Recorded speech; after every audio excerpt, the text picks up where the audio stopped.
terus berkembang di negara kita. Adapun bahayanya itu, diantaranya yang pertama, kita dididik untuk menjauhkan diri dari golongan Ahlus Sunnah wal Jamaah. Kemudian yang kedua, kita dididik untuk tidak menghormati orang lain yang tidak sepaham dengan mereka. Yang ketiga, kita dididik untuk terbiasa melihat aib dan keburukan orang lain. Yang keempat, kita dididik untuk tidak menghormati dan memuliakan para habaib. Yang kelima, kita dididik untuk menjauhkan diri dari para ulama, tasawuf, dan ma'rifatullah. Sahabat-sahabat sekalian, baiklah kita akan bahas satu persatu apa maksudnya dari bahaya-bahayanya itu. Bahaya yang pertama adalah kita dididik untuk menjauhkan diri dari golongan Ahlus Sunnah wal Jamaah. Menjauhkan diri bukan berarti menjauhkan diri dari ulamanya, ustadz-ustadznya, tapi menjauhkan diri juga dari buku-buku mereka.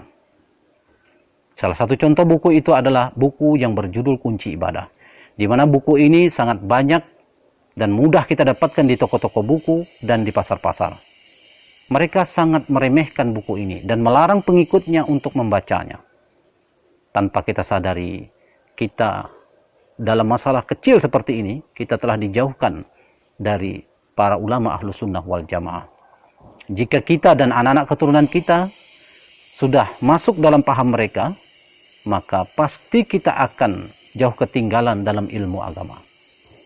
Jika sejak kecil anak-anak kita sudah masuk dalam paham itu, pasti mereka akan takut membaca buku-buku orang-orang Ahlus Sunnah wal Jamaah. Seperti buku-buku yang berisikan doa-doa. Saking takutnya mereka terhadap sesuatu yang bid'ah, sampai-sampai banyak di antara mereka yang tidak hafal doa selamat. Kenapa? Karena mereka anggap bentuk dan susunan doa selamat yang kita baca selama ini pun mereka anggap bid'ah. Kalau Anda tidak percaya dengan apa yang saya sampaikan, silakan Anda coba pengikutnya itu satu persatu. Silakan dites. Pasti banyak di antara mereka yang tidak hafal doa selamat. Kecuali jika mereka pernah menjadi pengikut Ahlus Sunnah wal Jamaah. Itulah bahaya yang pertama. Kemudian bahaya yang kedua, kita dididik untuk tidak menghormati orang lain yang tidak sepaham dengan mereka, meskipun itu orang tua kandung sendiri. Jadi jangan heran jika ada anak kita yang masih kecil, yang masih SD, sudah berani memprotes orang tua, berani memprotes para ulama Ahlus Sunnah wal Jamaah. Tanpa kita sadari sebenarnya mereka telah merusak otak anak-anak kita. Karena belum waktunya mereka diajak untuk memikirkan masalah hilafiyah ini bid'ah dan itu bid'ah. Kemudian letak kebusukan ajaran mereka yang lain adalah kenapa yang diajak lebih banyak anak-anak dan orang-orang awam yang tidak mengerti ilmu agama. Kenapa bukan orang-orang dewasa dan orang-orang alim yang mereka ajak? Oh, ternyata kalau orang-orang dewasa dan orang-orang alim yang mereka ajak bisa membantah dan bisa melawan.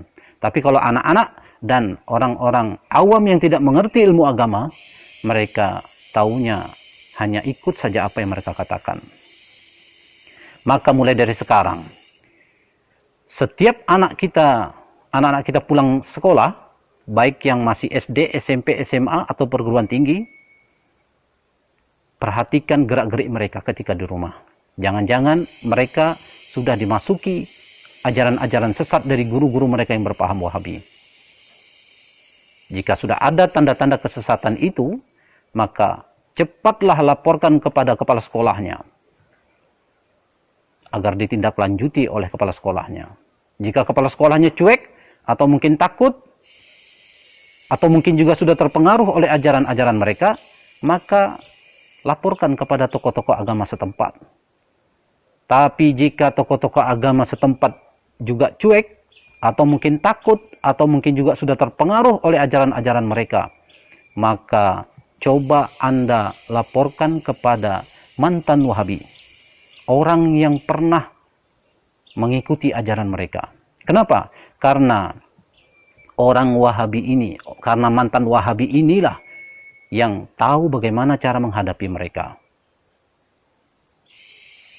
Jangankan untuk membantah pendapat